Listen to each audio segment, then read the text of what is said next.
संवैधानिक अधिकार है, आप मुझे जवाब दो और कहो कि चंद्रशेखर झूठ बोल रहे हो हमारे भाई। केंद्र मेघवाल को न्याय क्यों नहीं मिला, आप बताओ मुझे।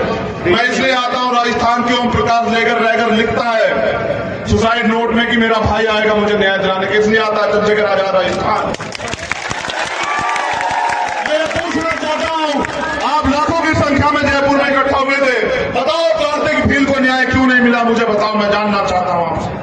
मेरे लोगों, उन्होंने रुपया पैसा नहीं, तुम्हें करोड़ों रुपए से भी ताकतवर वोट का अधिकार दिया। तुम चाहो तो यहां के मुख्यमंत्री को हरा के उसकी नाक रगड़वा सकते हो अगर तुम चाहो। अगर ये लोग बहुत अच्छे हो और ये आपके मन मर्जी काम कर रहे नौजवान, यहाँ कितने बड़े पैमाने पर मीडिया के लोगों छापना कल, अगर आपके अंदर खुदारी है, बताओ कितने मेरे भाई नौजवान बेरोजगार बैठे, जरा हाथ उठा के बताओ मुझे एक बार। ये देखो, ये है राजस्थान की सच्चाई, उठा के रखो इनको, देखने दो, इनके कैमरे देखे, पूरा भारत देखे। जब आंदोलन कर रहे थे सीएचए वाले, मैं जब उनकी लड़ाई लड़ने के लिए गया, मुझे होटल से उठा के 4 दिन के लिए जेल में बंद कर दिया। मैं ये कह रहा हूं, 4 दिन नहीं मुख्यमंत्री जी, 400 दिन, 4000 दिन जेल में बंद रखो, मेरे लोग एक एक पाई का हिसाब करेंगे। मीरों के कुत्ते इसी में सोते हैं और मेरे लोगों के तन पे कपड़ा नहीं है दिया है सरकारों ने हमें। ये है सच्चाई इस देश की और ये सच्चाई है प्रदेशों की। पीने के लिए मेरे लोगों पे पानी नहीं है, इनका कुत्ता जो है बिस्लेरी में नहाता है। ये है सच्चाई इस देश की। निकाल लाया हूं परिंदों को पिंजरे से, अब बस परिंदों के दिमाग से पिंजरा निकालना बाकी। हम भड़केंगे उन पे जो गलत नीयत रखते हैं हमारी बहनों की तरफ, हम भड़केंगे उन पे जो हमारे भाइयों का, हमारे बुजुर्गों का अपमान करते हैं। उनके लिए तो हम वाकई में रावण है, ये बात याद रहे सब लोगों को। उनके लिए हम वाकई में रावण हैं और राम हम बनना नहीं चाहते।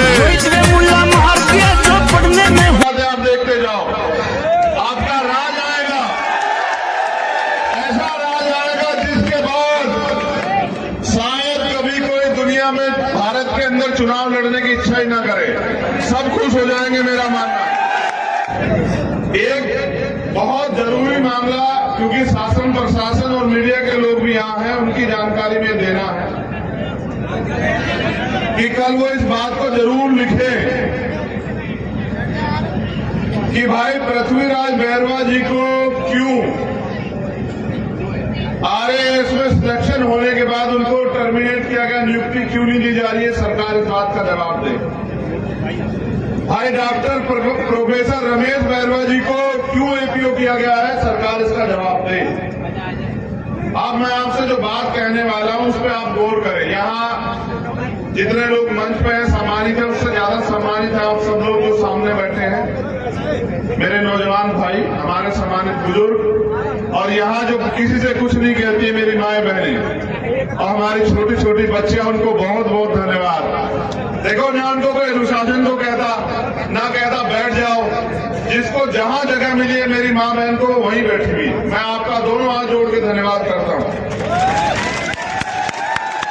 जो धैर्य मातृशक्ति में है वो कुदरत ने दुनिया में किसी को नहीं बख्शा। जीव को जो दुनिया में अगर सबसे ज्यादा धैर्य किसी को दिया वो हमारी मातृशक्ति को दिया, हमारी बहनों माओं को दिया, अपनी बच्चों को दिया। बहुत बहुत धन्यवाद आपका।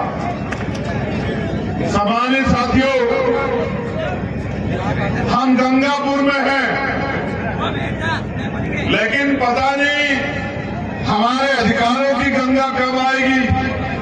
इतने दिन हुए हमें गंगा में डुबकी लगाते हुए, आज तक तो हमारे अधिकारों की गंगा हमारे पास नहीं आई। अब अपना इतिहास भूल गए हो, मैं आपका इतिहास याद दिलाने के लिए आया हूं। मैं अपने नौजवान इस आंधी से कहना चाहता हूं, जो नौजवानों की आंधी यहाँ बैठी है, तुम में वो दम है कि बड़े से बड़े तानाशाह का तख्ता पलट कर दो। तुम में वो दम है कि बंजर मिट्टी को उपजाऊ बना दो, कमेरों की औलाद हो।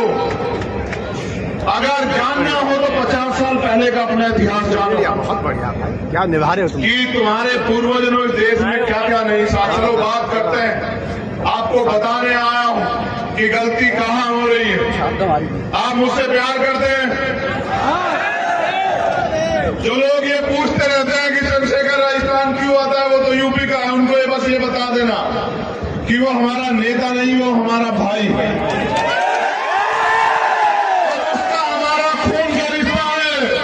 उसने हमसे वादा किया कि अगर आपके लिए खून की आखिरी बूंद भी चुकानी पड़े तो उनका भाई पीछे नहीं हटेगा। ये बात बस उनको बता देना।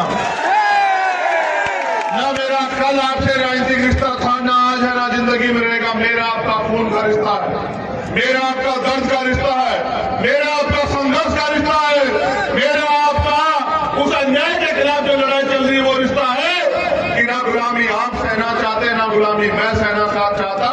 मेरा तो नाम ही आजाद है, गुलाम ना पैदा हुआ, ना जीऊंगा, ना मरूंगा। सम्मानित भाइयों, 14 अगस्त 1947 भारत गुलाम था अंग्रेजों का। मेरी बात पे गौर करना, क्योंकि नौजवान साथी सिर्फ नारे ना लगाए, उनके कंधों पे समाज को तराने की जिम्मेदारी है।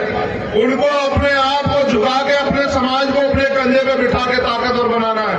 और जिसने ठान लिया है, जिसने नीला पट्टा डाल लिया है, उसके ऊपर और बड़ी जिम्मेदारी आ गई है कि वो अपने मान सम्मान को और अपने स्वाभिमान सम्मान को और अपने समाज के अधिकारों को लुटने ना दे, उसे झुकने ना दे, उसे बिकने ना दे, उसको हार ना मानने दे।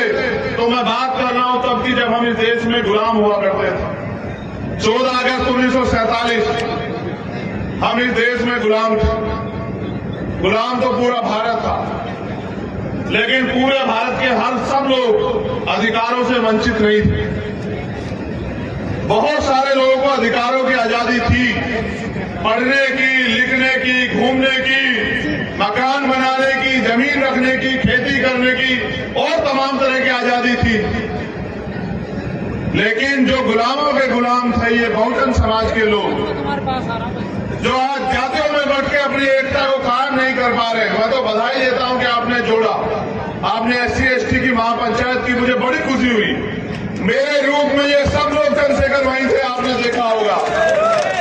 मगर देश आजाद हुआ 15 अगस्त 1947 को। 14 अगस्त को जो गरीब था, 15 अगस्त को वो गरीब था। 14 अगस्त को जिसके खाते में 100 रुपए थे, 15 अगस्त को भी उसके खाते में 100 रुपए थे। 14 अगस्त को जिसके पास एक गज जमीन नहीं थी, 15 अगस्त को भी उसके पास एक गज जमीन नहीं थी। 14 अगस्त को जो सामाजिक असमानता का शिकार हो रहा था, 15 अगस्त को भी वो सामाजिक असमानता का शिकार हो रहा था। 14 अगस्त को जिसको मंदिर में जाने की आजादी नहीं थी, 15 अगस्त को उसको मंदिर में जाने की आजादी नहीं थी। 14 अगस्त को जिसको बिजनेस करने की आजादी नहीं थी, 15 अगस्त को भी उसको बिजनेस करने की आजादी नहीं थी। हमें आजादी कब मिली? जब 26 जनवरी 1950 को बाबा साहब अम्बेडकर के द्वारा लिखा संविधान इस देश में लागू हुआ। तब हमें आजादी मिली। क्या आजादी? कि हम भी सम्मान से पूरे देश में कहीं घूम सकते हैं। हम भी पूरे देश में किसी भी सरकारी जगह पे जो दूसरों का अधिकार है वो अधिकार हमें भी है, और हम भी बिस्लेरी का पानी पी सकते हैं। इतिहास पढ़ो, अब से लगभग 100 साल से पहले बाबा साहब अम्बेडकर आपको तालाब से पानी पिलाने के लिए लड़े। मेरे लोगों, याद करो वो दिन। और आज उनके वंशज देखो, बाबा साहब के संविधान की देन है कि आज उनके वंशज बिस्लेरी का पानी पी रहे हैं। ये आजादी मिली 26 जनवरी 1950 को लेके। जो बात मैं आपसे कह रहा हूं उस पर गौर करना।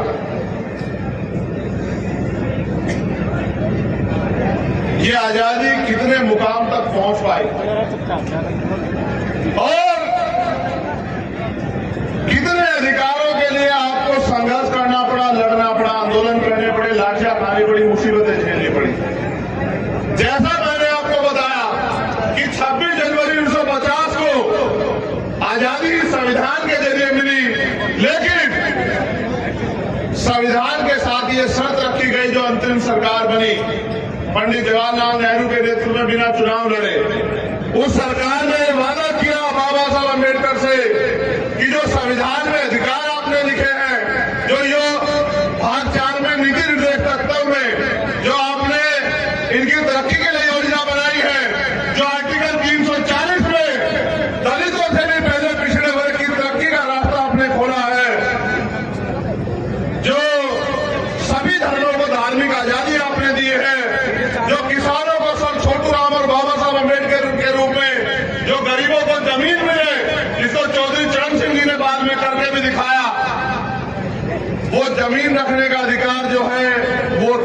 अंतिम व्यक्ति को भी मिलेगा।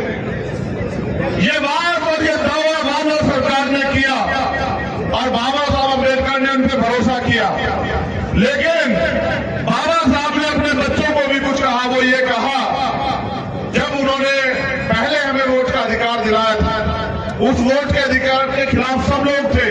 कोई कहता था वोट उसको मिलेगी जो लगान देता हो, कोई कहता वोट उससे मिलेगी जिसका व्यापार हो, कोई कहता वोट उससे मिलेगी जिसकी जाति ऊंची हो, कोई कहता वोट उस देने का अधिकार उसको मिलेगा जो पढ़ा लिखा हो, जो पैसे वाला हो। लेकिन बाबा साहब ने कहा, क्योंकि वो दूरदर्शी थे, उन्होंने कहा फिर इस देश का लोकतंत्र मजाक बन के रह जाएगा अगर चंद लोग फैसला करेंगे कि किसकी सरकार होगी।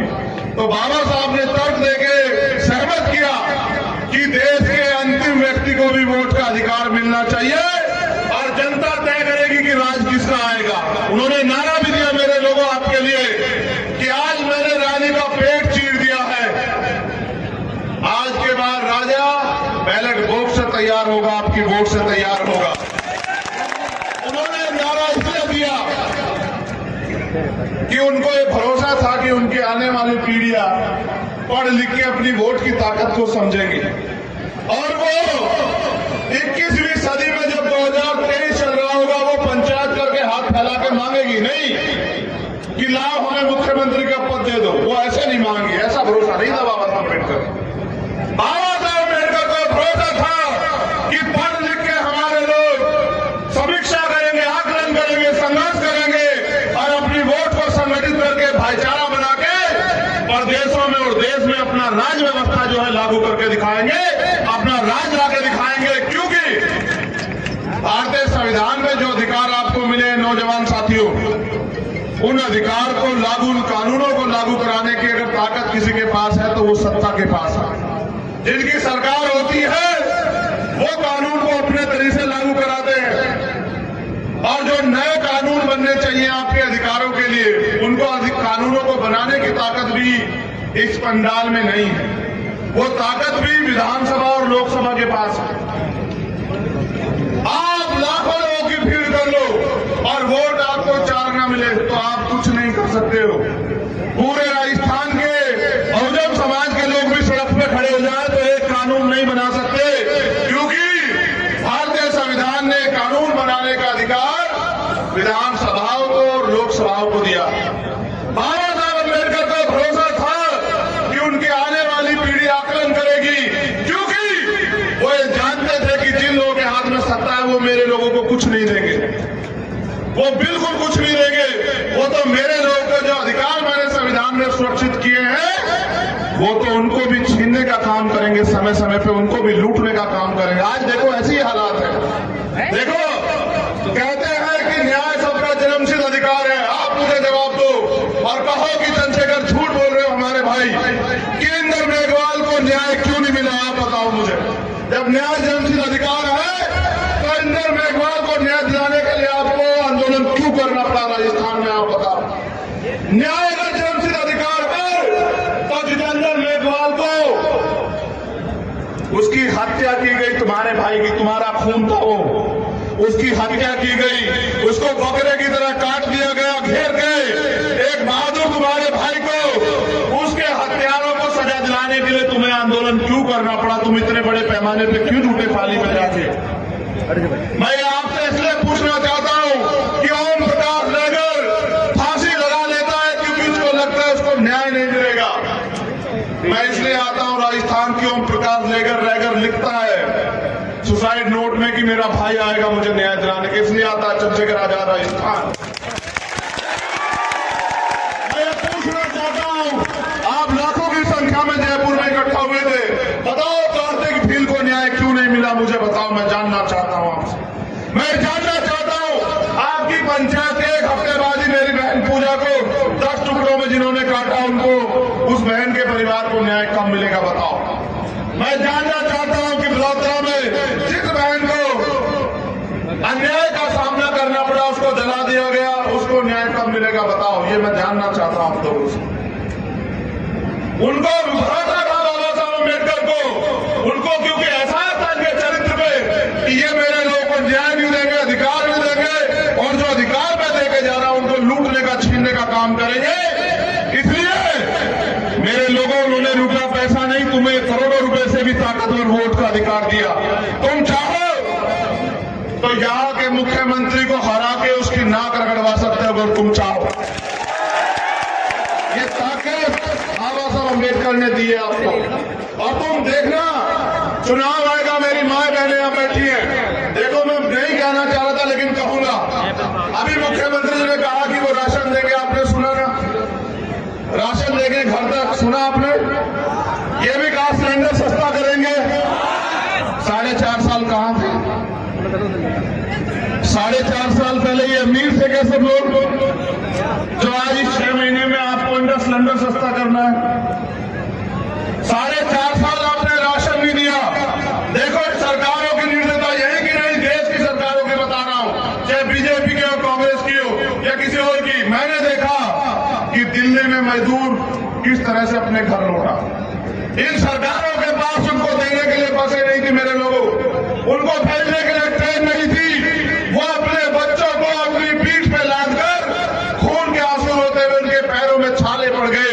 तब वो मेरे मजदूर भाई अपने घरों तक पहुंचे। हजारों लोग जाते जाते मर गए भूख से, एक्सीडेंट करके ट्रेन के आगे नीचे आके। हजारों बहनें, उनकी चप्पलें घिस गई। किस तरह से वो घर पहुंची? निर्दयी सरकारों ने कुछ नहीं सोचा। ये यही थे ना सरकार के लोग, जब आप भूख से मर रहे थे, कोरोना काल में लॉकडाउन लगा था, तब भी तो ये सरकारें यही थी। आज चुनाव आ रहा है और उनको दिख रहा है कि वो अपने लोगों की तरफ बढ़ रहे हैं, वो अपने लोगों को ताकत देने के लिए सोच रहे हैं। इसलिए कह रहे हैं राशन ले लो। ये बताओ, जो बाबा साहब अम्बेडकर ने अपने 4 बच्चों को कुर्बान करके आपको वोट का अधिकार दिलाया, उनको राशन पे बेचने का काम करोगे? अपने बच्चों को, अपने महापुरुषों के संघर्ष को चंद राशन पे बेचने का काम करोगे मेरे लोगों? देखो आपकी वोट में कितनी ताकत है। जो आपके घर का पानी नहीं पिएगा, आपके पेड़ दबाएगा चुनाव में आके और कहेगा आप मेरी दादी हो, चाची हो, आप मेरे भाई हो, भैया हो, आप मेरे चाचा हो, मेरे सर पे हाथ रख दो। और जिस दिन चुनाव चला जाएगा मेरे भाइयों, मेरी बहनों, आप उनके घर जाना, वो अंदर बैठ के मना करा देगा कि नेताजी यहां नहीं। इसलिए आपको कहने के लिए आया हूं यहाँ राजस्थान में, आप तय करो। अगर ये लोग बहुत अच्छे हो और ये आपके मन मर्जी काम कर रहे नौजवान, यहाँ कितने बड़े पैमाने पर मीडिया के लोगों को छापना कल, अगर आपके अंदर खुददारी है, बताओ कितने मेरे भाई नौजवान बेरोजगार बैठे, जरा हाथ उठा के बताओ मुझे एक बार। ये देखो, ये है राजस्थान की सच्चाई। उठा के रखो, इनको देखने दो, उनके कैमरे देखे, पूरा भारत देखे। नीचे करो हाथ, सुनो, बताओ इस देश के नौजवानों की, राजस्थान के लिए पूरे देश के नौजवानों की, स्पेशली युवाओं की एनर्जी को बर्बाद किया जा रहा है। वो पढ़ लिख के धक्के खा रहे हैं। कोई परचून की दुकान पे काम कर रहा है, कोई चाय की दुकान में काम कर रहा है, कोई कहीं मजदूरी कर रहा है, क्योंकि सरकार के पास रोजगार नहीं है। और यहाँ की सरकार की भी सुनो, यहाँ की सरकार कोई भर्ती ऐसी नहीं जिसका पेपर लीक नहीं होता, कोई भर्ती ऐसी नहीं। 4.5 साल नहीं दिखा। जब हमने कहना शुरू किया मुख्यमंत्री जी कानून व्यवस्था इतनी अच्छी हो, पेपर कैसे लिखा दे, तो नहीं संभाल सकते। मैंने ही कहा ना उन्हीं में कि कागज नहीं संभालते, मेरे लोगों की रक्षा कैसे करोगे? तो कहते हैं कि हम जो नकल करा रहे हैं बुलडोजर चला दोगे। 4.5 साल कहां थे आप? कितनी भर्तियां गिनाऊं आपको? सीएचए के बच्चे जब आंदोलन कर रहे थे, सीएचए वाले, मैं जब उनकी लड़ाई लड़ने के लिए गया, मुझे होटल से उठा के 4 दिन के लिए जेल में बंद कर दिया। मैं ये कह रहा हूं, 4 दिन नहीं मुख्यमंत्री जी, 400 दिन, 4000 दिन जेल में बंद रखो, मेरे लोग एक एक पाई पाई का हिसाब करेंगे। तुम तब तक आपके भरोसे थे जब तक इन पे किराए का मकान था, आज इन पे अपना घर है। महापुरुष कह के गए हैं कि लोगों के महलों से अच्छी होती है अपनी झोपड़ी। अपनी झोपड़ी में आप मालिक होते हो, उनके दरवाजे जाओगे, उनके पीछे खड़े होंगे, उनके पिछलग्गू बनोगे, उनका राज लोगे, तो आपके हाथों में, आपके हिस्से में क्या है अगर सोच रहे हैं। मैंने ये भी कहा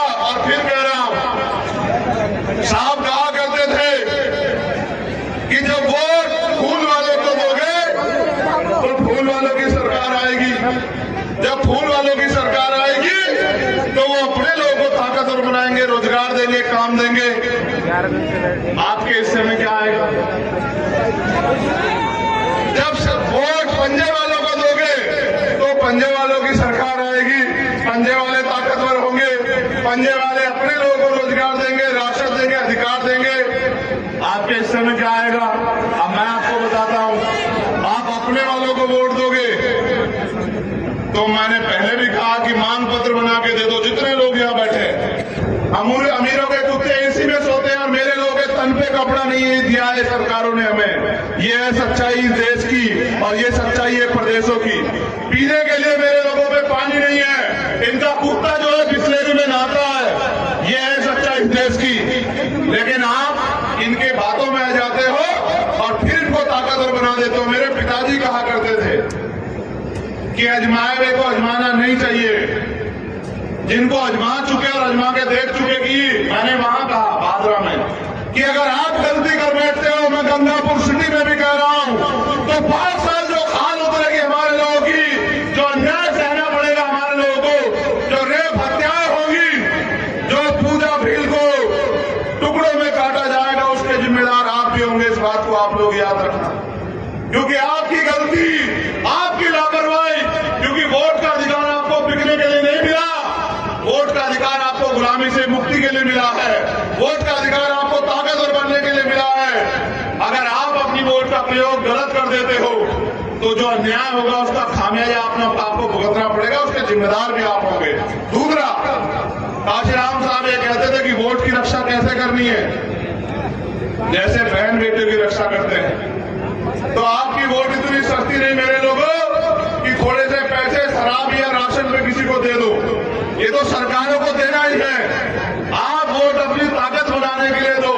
मैंने अभी 4 दिन पहले 2 लाइनें लिखी थी, आपने अगर पढ़ी हो मेरे ट्विटर हैंडल पे, राजेश अगर पढ़ी हो, मैंने लिखा था कि निकाल लाया हूं परिंदों को पिंजरों से, निकाल लाया हूं परिंदों को पिंजरों से। अब बस परिंदों के दिमाग से पिंजरा निकालना बाकी। गुलामी बेबसी में आपका अपना मकान न होने के कारण आप लोग रह रहे थे, उस कमरों से आपको निकाल आया हूं मैं। अब बस आपके दिमाग से बात निकालनी है कि जब वोट देके आप उनकी सरकार बना सकते हो तो अपनी भी बना सकते हो। वो जो नारा दिया महापुरुषों ने कि वोट हमारा राज तुम्हारा, अभी मुझसे एक हमारे साथी केपी सिंह जी ने सुबह कहा कि देखो महापुरुष कह के गए कि वोट हमारा राज तुम्हारा, नहीं चलेगा नहीं चलेगा। लेकिन यहाँ राजस्थान में क्या हो रहा है कि वोट तुम्हारा राज हमारा, यूं ही चलेगा यूं ही चलेगा। क्योंकि मेरे लोग गुलाबी छोड़ना नहीं चाहते। कार्तिक भील का परिवार 3 महीने सड़क पे धूल फांकता है, उसके बच्चे खून के आंसू रोते हैं। क्या जवाब दूं मैं उसको, उस परिवार को, कि जो जिस पे आरोप है वो कांग्रेस का विधायक है इसलिए उसका कुछ नहीं हो सकता, तो कानून बराबर कैसे हुआ? मैं मुकेश वाल्मीकि जी यहाँ बैठे, इनका बेटा हर्षाधिपति वाल्मीकि, एक आपका अपना खून, आपका भाई अधिकारी, उसको एक विधायक जाके पीटता है, 22 जगह से उसकी जो है उसकी हड्डियां फ्रैक्चर हो जाती है और उसको मरा हुआ समझ के छोड़ देता है। वो तो आपका खून था कि उनसे नहीं मरा, इतने लोगों से भी वो आपका बलशाली खून था, वो नहीं मरा। आज वो अपने पैरों पे खड़े होने की स्थिति में है, वो भी बेड पे उठ जाएगा, जैसे आप उठ के खड़े हुए वो भी उठ जाएगा। लेकिन जवाब दो कि एक दिन में उस विधायक की जमानत हो जाती है, तो मैं क्या जवाब दूं? अगर तुमने ऐसा कर दिया होता, पृथ्वीराज बैरवा ने क्या किया? जो भारतीय संविधान का आर्टिकल 51 कहता है कि अंधविश्वास पाखंडवाद के खिलाफ बोलो, वैज्ञानिक दृष्टिकोण अपनाओ, ये करने पे उसकी नौकरी छीन ली गई और हमारे भाई की हत्या करने के प्रयास करने वाले पे एक दिन में जमानत, तो कानून किसके लिए बराबर हुआ? देखो, मैं तो आपसे कहना चाहता हूं, अगर आपको एक गुलामी की जिंदगी पसंद आ रही है मेरे लोगों, सच्चे मन से कह रहा हूं, तो फिर कोई जरूरत नहीं इसको बदलने की। और अगर आपके अंदर ये बेचैनी झटपटाहट हो कि यार हम सबको आजमा के देख चुके, हमने सब पे भरोसा किया, कोई कुछ करता तो है नहीं हमारे लिए, लड़ने के लिए तो फिर भी हमारे भाई को आना पड़ता है, तो उसको ही ताकत दे दो इस बार। तो फिर मैं गारंटी से कहता हूं कि आपकी तरफ आंख उठाने से पहले, आपको घोड़ी से उतारने से पहले, मुझे रखने, घड़ा छूने पे, आपकी हत्या तो बहुत दूर की बात है, आपकी तरफ आंख उठाने से पहले भी 1000 बार सोचेंगे लोग ये बात याद।